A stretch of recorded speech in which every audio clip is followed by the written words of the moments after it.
चलो ठीक कर दो।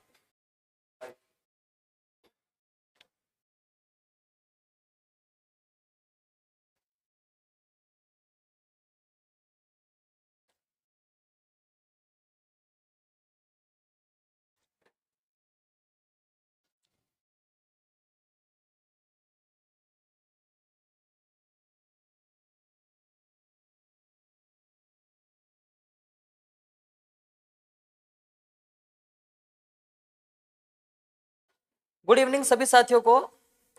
स्वागत है आपका दक्ष एकेडमी के इस ऑनलाइन प्लेटफॉर्म पर। जो भी साथी जुड़े हुए हैं एक बार अपने अपने साथियों तक इस क्लास को शेयर कर दीजिए।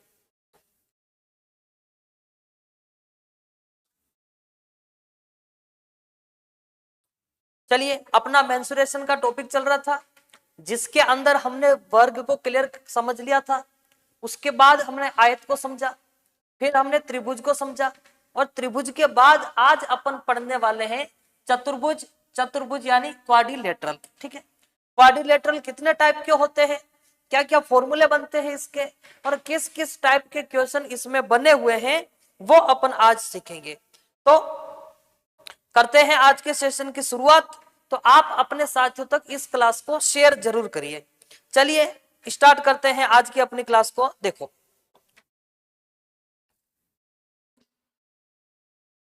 सबसे पहले अपन समझे कि भाई चतुर्भुज क्या चीज होती है। तो चतुर्भुज आप सभी जानते हैं कि चतुर्भुज में कितनी भुजाएं होती है। तो चतुर्भुज में 4 भुजाएं होती है। भाई ऐसी आकृति जो 4 भुजाओं से बनी हुई होती है और पैक होती है तो उसको अपन चतुर्भुज बोलते हैं।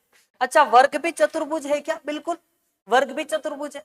क्या आयत भी चतुर्भुज है क्या? बिल्कुल, आयत भी चतुर्भुज है। ठीक है, पर उनकी एक स्पेशल विशेषता होती है, इसलिए उनको अलग ही रखा गया। चलो, चतुर्भुज में अपन सबसे पहले नंबर का जो चतुर्भुज स्टार्ट कर रहे हैं वो है समांतर चतुर्भुज। समांतर चतुर्भुज यानी पैरेललोग्राम। पैरेललोग्राम क्या चीज होती है? तो अपने पास में एक ये जो चतुर्भुज आपको नजर आ रहा है, इसमें ये वाली लाइन इस लाइन के बराबर होती है और ये वाली लाइन इस लाइन के बराबर होती है। ये कोण इस कोण के बराबर होता है और ये वाला कोण इस वाले कोण के बराबर होता है। यानी कि मैं ऐसे बोलूं कि इसकी आमने सामने की भुजाएं बराबर होती है और आमने सामने के कोण भी बराबर होते हैं। और अपन आगे बढ़े तो सबसे जरूरी बात, ये वाली लाइन इस लाइन के समांतर भी होती है और ये वाली लाइन इस लाइन के समांतर होती है। समांतर यानी पैरेलल ऐसी लाइनें होती है जो भविष्य में कभी भी कटती नहीं है, उनके बीच का गैप समान रहता है। तो उन लाइनों को क्या कहा जाता है? उनको कहा जाता है समांतर। ठीक है, फिर आगे बढ़े कि भाई इसमें 2 विकर्ण होते हैं। क्या इसके विकर्ण बराबर होते हैं क्या? तो नहीं, ध्यान रहे, विकर्ण समान होते हैं क्या? तो विकर्ण समान नहीं होते। लेकिन एक बात है कि परस्पर समद्विभाजित होते हैं।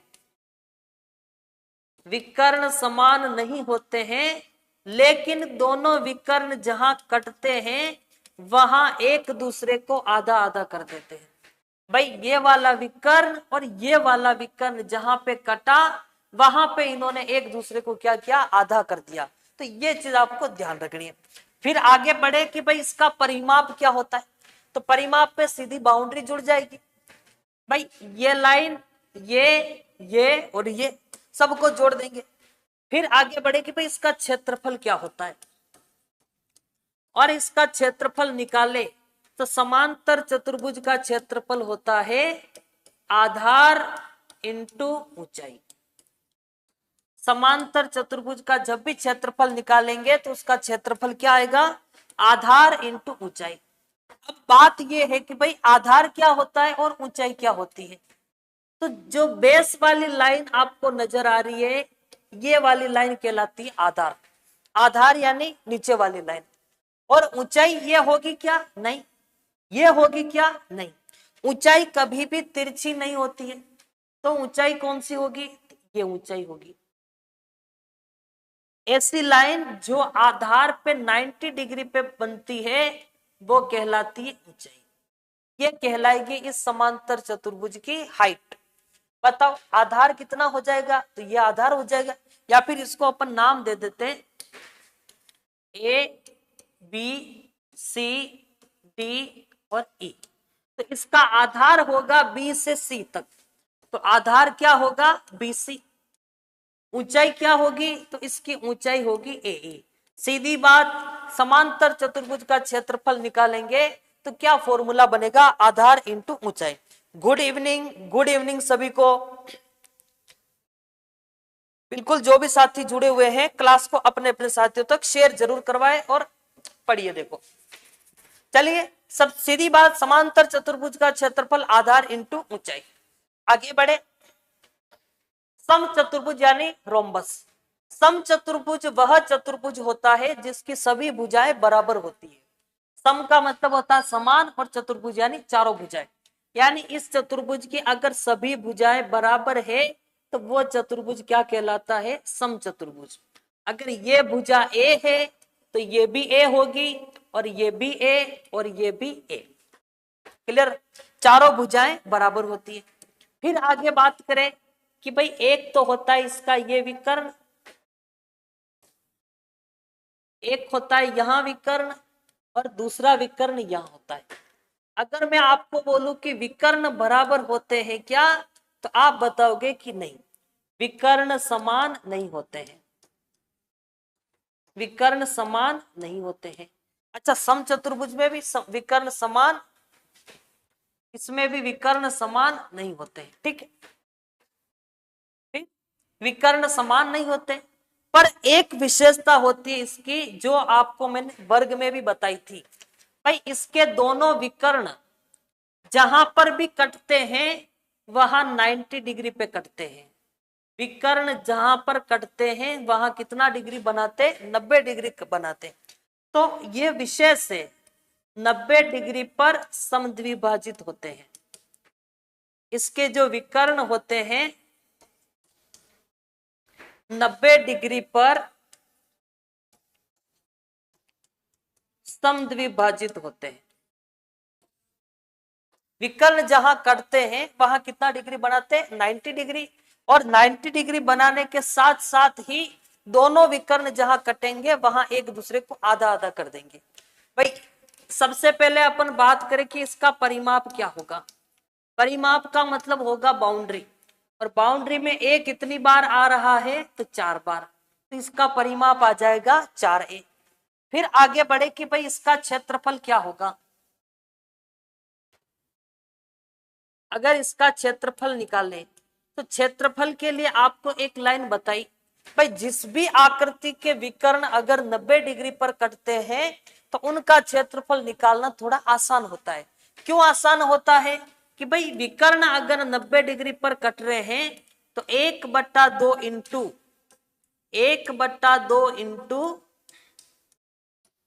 विकर्णों का गुणनफल, 1/2 इंटू विकर्णों का गुणनफल।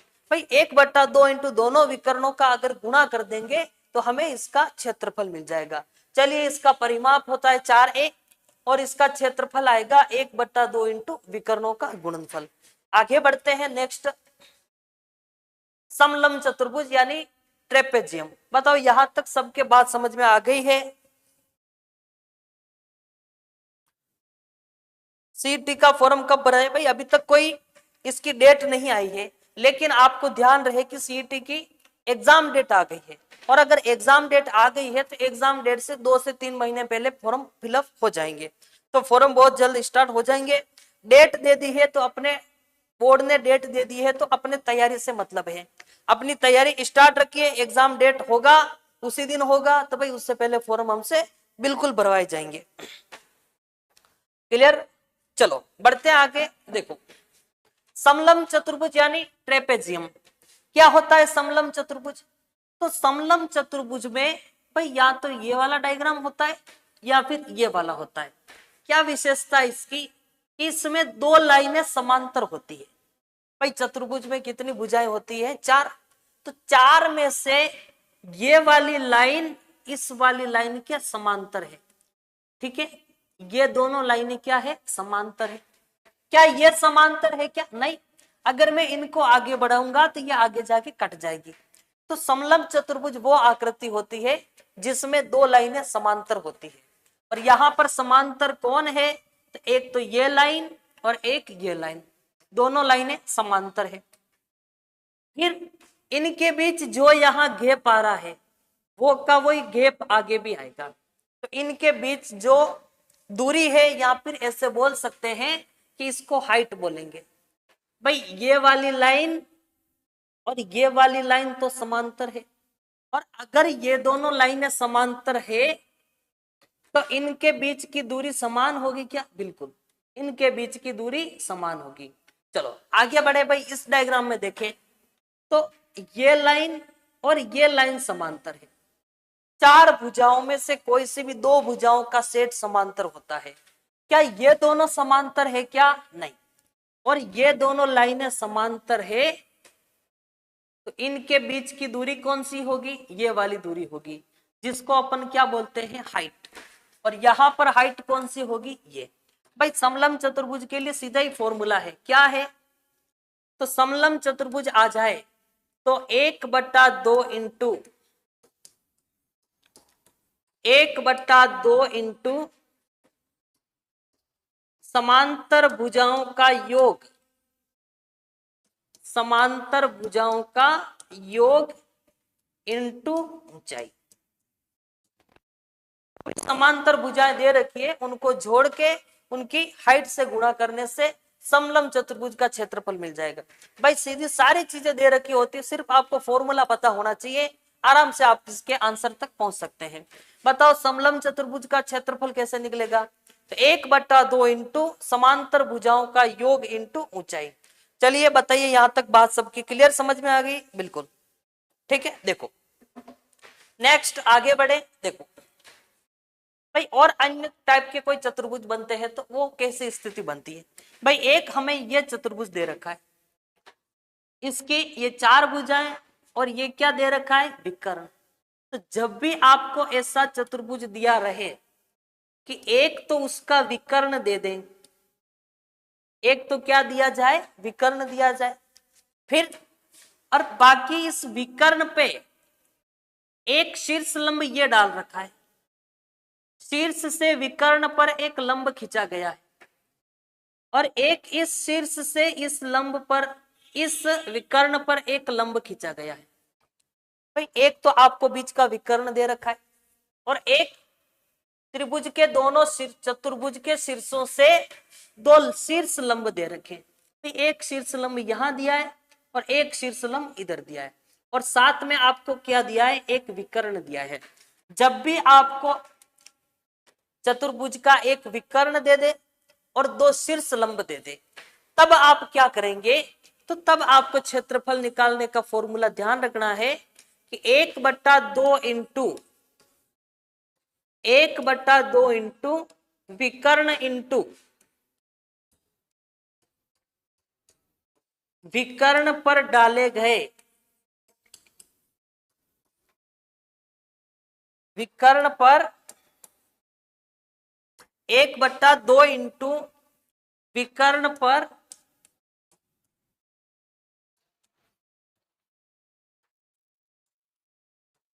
लंब, लंबों का योग, या फिर ऐसे बोल दे इस पर इसको कि लंबों का योग।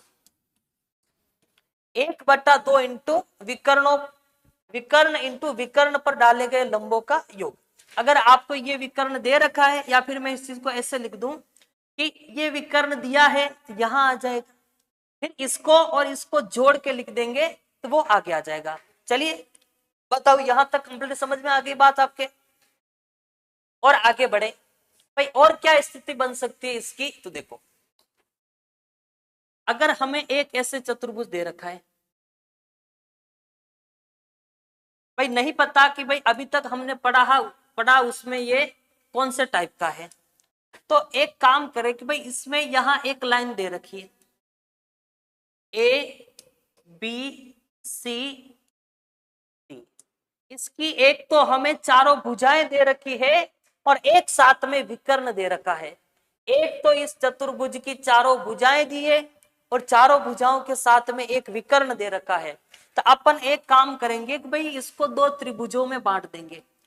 एक त्रिभुज आपको ऊपर नजर आ रहा है यानी ए बी डी, दूसरा त्रिभुज नीचे नजर आ रहा है बी सी डी।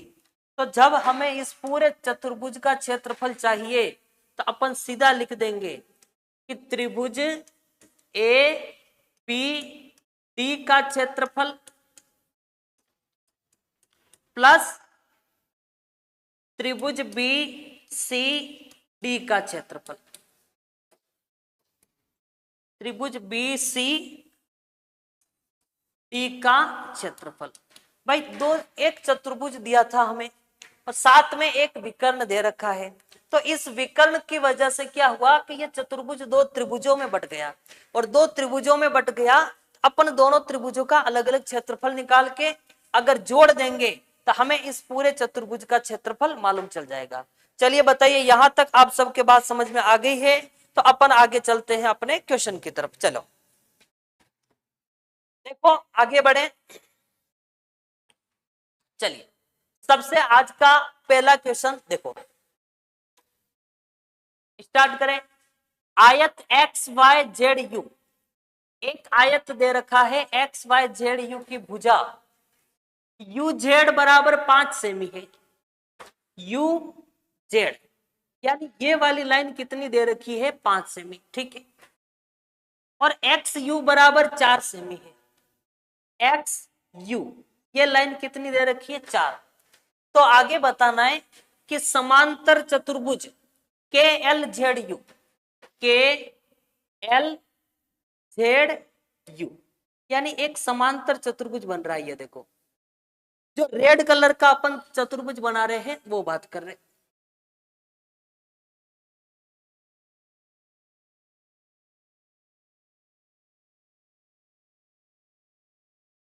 के एल जेड यू,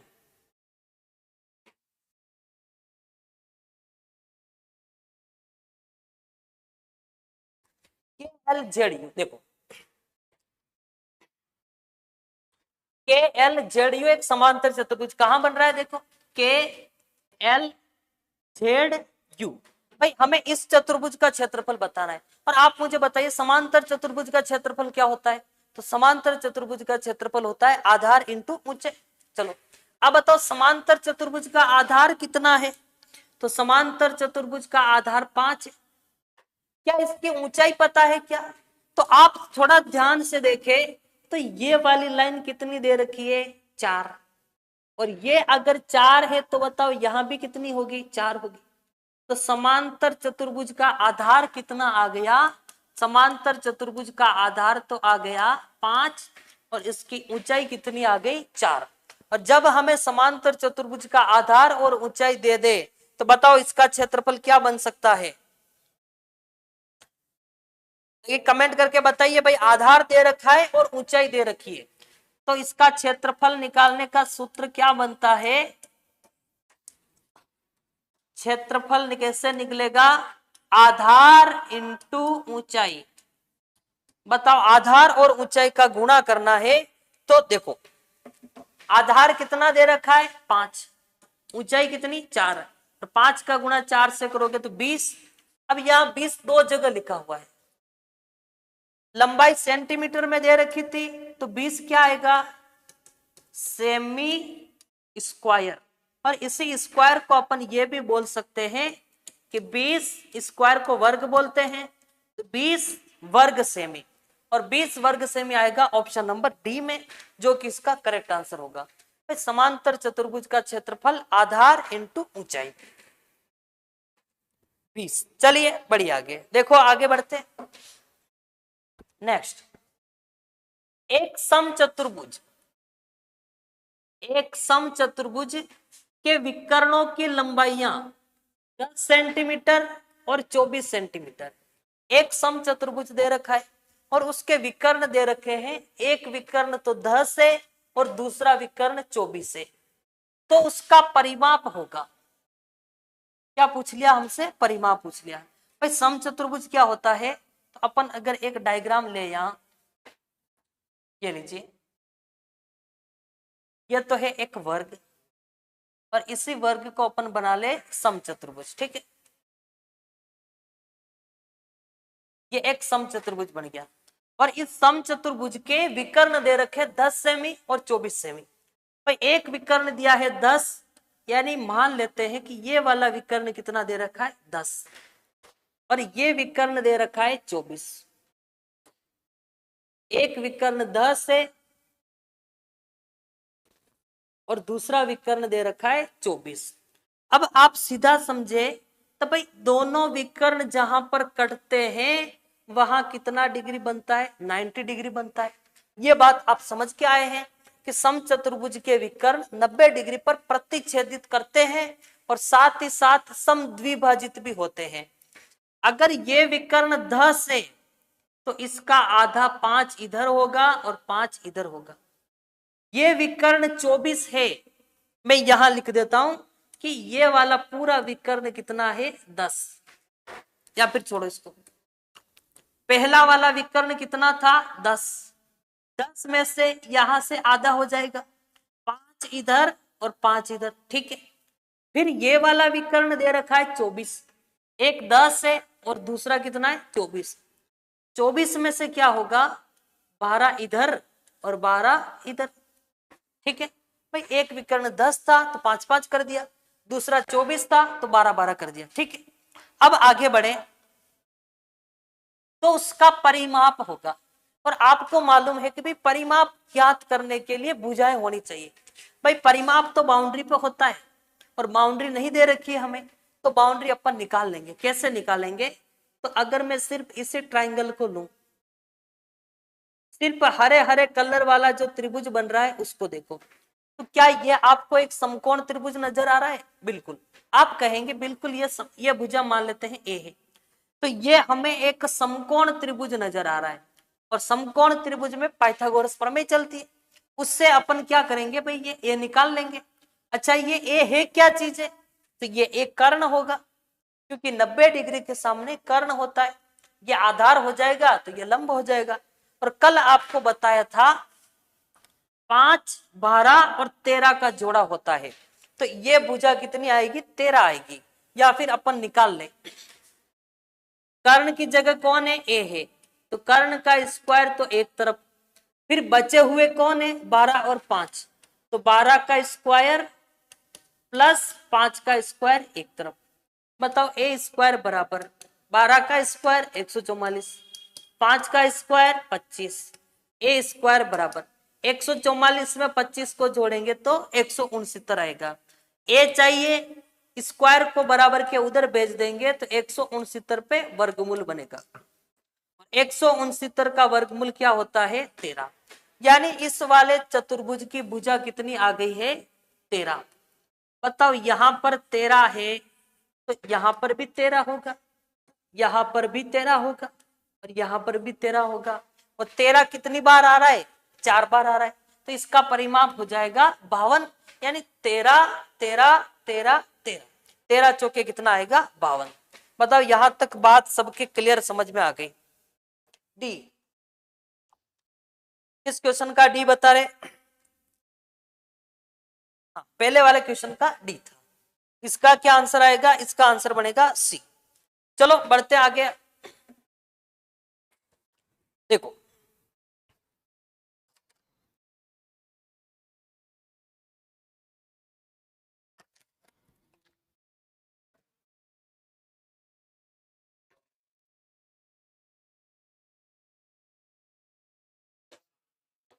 चलिए देखो आगे बढ़े बढ़े अपने अगले क्वेश्चन की तरफ।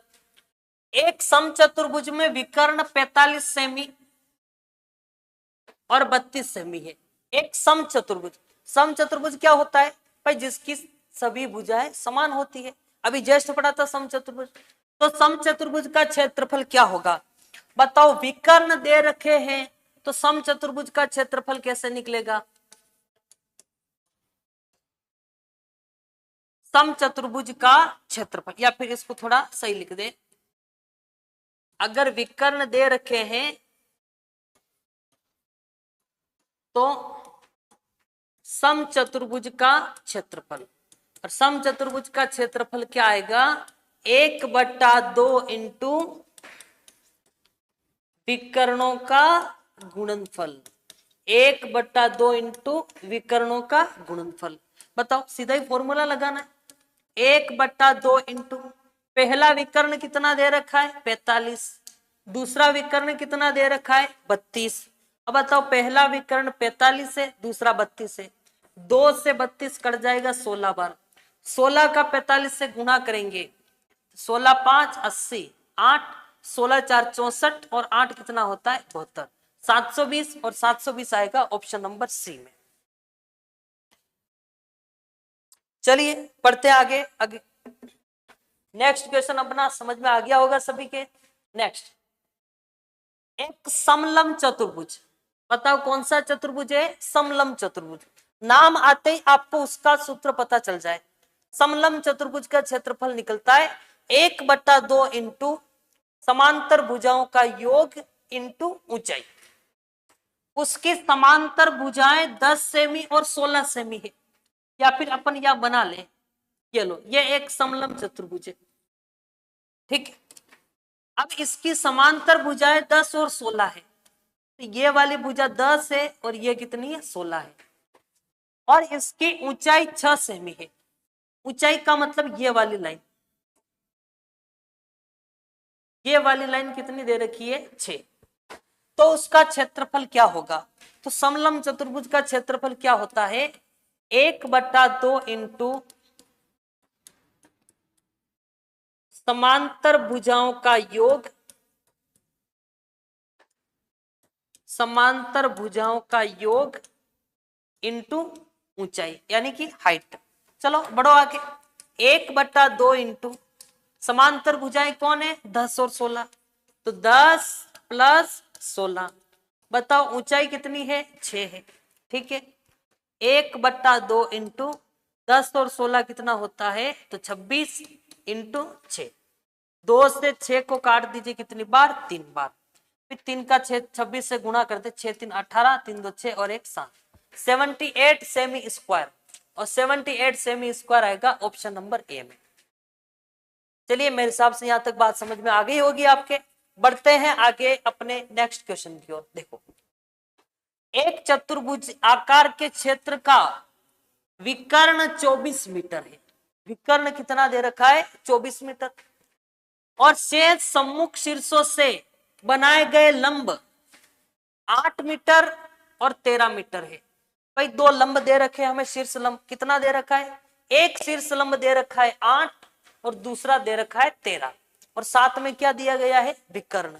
तो आपको अभी बताया कि जब आपको एक तो विकर्ण दे दे और एक दोनों विकर्ण से शीर्ष लंब दे दे, तो क्षेत्रफल कैसे निकलेगा। तो 1/2 इंटू विकर्ण इंटू विकर्ण पर